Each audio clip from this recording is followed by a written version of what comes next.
Spiky Bits. Okay, so here's the book that's got everybody talking. The Death from the Skies Warhammer 40k Compendium. It's direct order only from Games Workshop. First time they've tried this. Stores weren't able to get it. I called the battle bunker, the Bowie battle bunker, one of the last battle bunkers in the country here in the U.S. And I just happened to be passing through the area, and I asked them if they had one because I was going to pick it up, and they didn't. They said you got to get it direct order only. So currently these are sold out. So apparently it did have a limited print run. Supposedly they're printing more up, and they will be sending them out to people that placed an order with Games Workshop that didn't get them. So, you know, there's already a premium on the book. It's $33 for this book. It's not hardcover. I made the mistake thinking it was going to be hardcover. It's $33, which is the price point of the basic non-hardcover codexes. It's pretty flimsy. It's smaller than a White Dwarf. It's got the embossed cover, kind of like the White Dwarf too. But I mean, honestly, this thing's gonna get beat up in somebody's bag. Like it's not gonna stay in good condition long. But you know, it's nothing like the Crusade of Fire. I think that came out. It was $40 or so, and it is hardcover. This thing immediately the next week after it came out sold for $80 online. We'll see what we'll see what the Death from the Skies book goes for this week as people start getting them and everybody realized that they either didn't care or need it. So that's kind of where we're at there. So I don't know. Personal feelings aside, I think it's a supplement. It changes up the rules, so it's relevant to know. I'm not happy with the way they presented this, and I think a lot of other store owners aren't either. So let's take a look at what you get. Here's the table of contents. So let's see.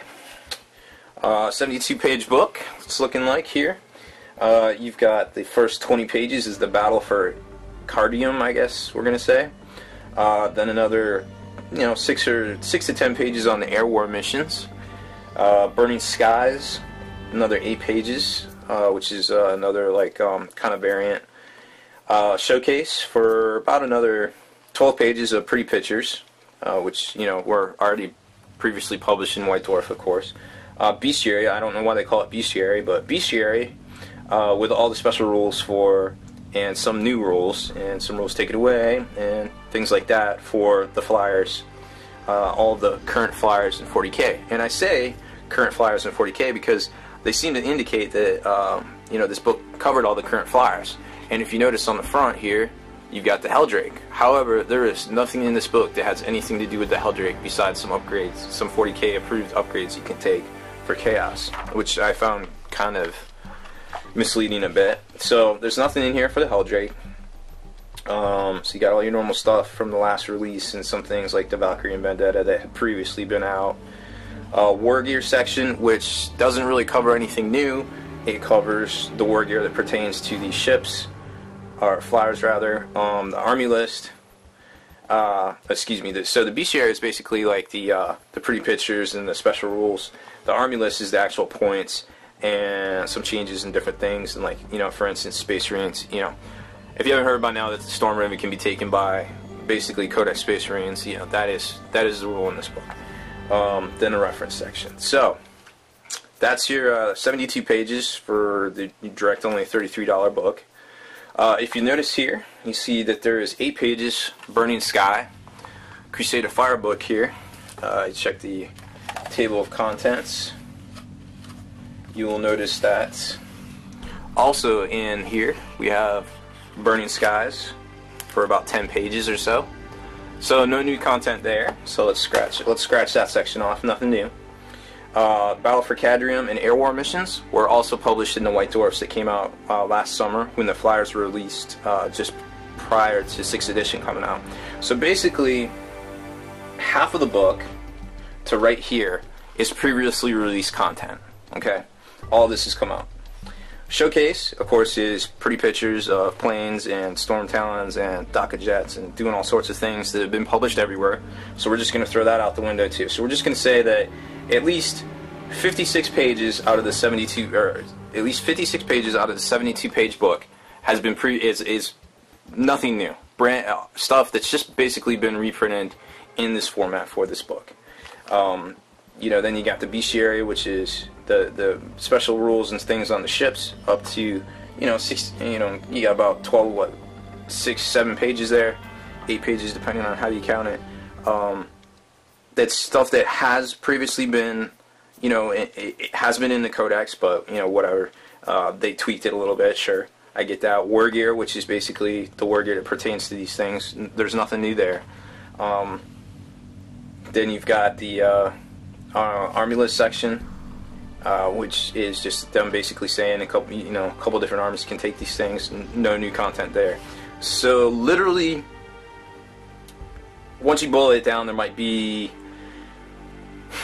around 5 pages of actual new content in this book, but you know, I don't even know how they can.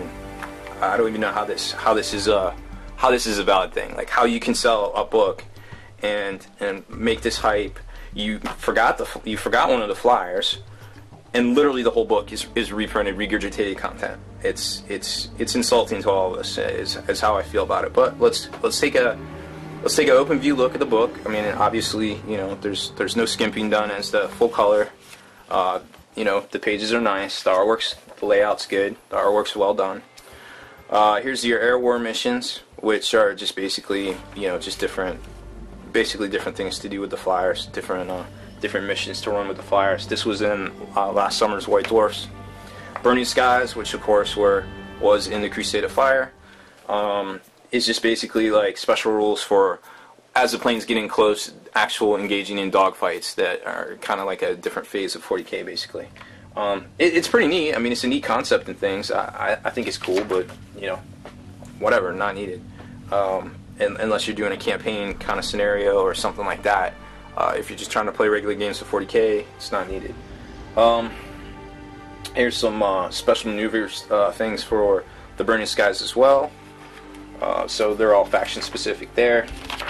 Then we go up to the Fighter Aces section, which, according to this, are 40k approved. So basically what the Fighter Ace thing is you pick a flyer in your army, which I guess theoretically could be any 40k approved, even Forge World vehicle, I guess. You pay 50 point upgrade, and you basically roll a d3, and you apply the result, you know, basically to the jet or the vehicle, and he gets that for the game. I mean, for 50 points, you got to be getting something good, and generally all of these are very good and worth taking. And I'm not sure if we'll see these in regular games of 40k, but theoretically they are approved for 40k, and I guess will be becoming part of the normal game. That's definitely something you're probably going to want to check out, because there's some pretty ridiculous stuff in there.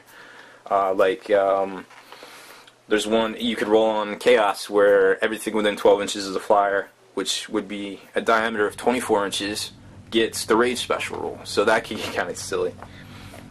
Here's the Bestiary section, just to give you an idea. So obviously Storm Ravens in the Ultramarine Blue, foreshadowing some of the special rules that are in here where you can take them. The War Gear section, which basically, it's very hard to maneuver this book. As you can tell, it's kind of like a small white dwarf and it just wants to keep closing, but we'll move on. War Gear section, which just basically explains all the stuff that's in the codexes for these flyers. Then we get to the army list itself, and then this is where they say what specific factions can take what. And as you can see, the Storm Raven gunship is now approved for Black Templars, Codex Space Marines, Grey Knights, and Blood Angels at per normal there. Storm Talon looks like it's given to Black Templars as well as Space Marines. So, you know, Dark Angels got their own thing. The only person that really gets messed over in this is looks to be Space Wolves. But keep in mind, Space Wolves can take, even though they have an upgrade thing, Fighter Ace skill in here, they can take Forge Roll things like I believe the Landspeeder Tempest and the Cestus Assault Ram, which could be kind of good for them.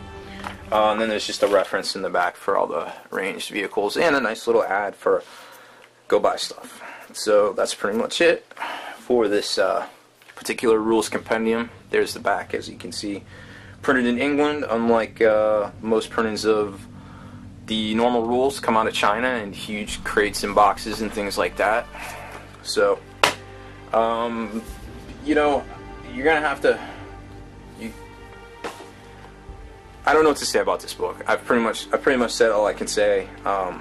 Literally, there's very little new content in here for $33. It came out Valentine's Day weekend, which is a terrible weekend for sales for game stores.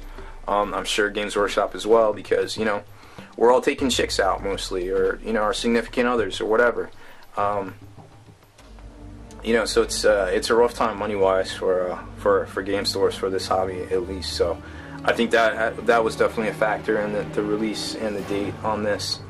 I just really hope people are going to see this book for what it is, and we're not all going to fall for this same type of thing here in the future, because it's just wrong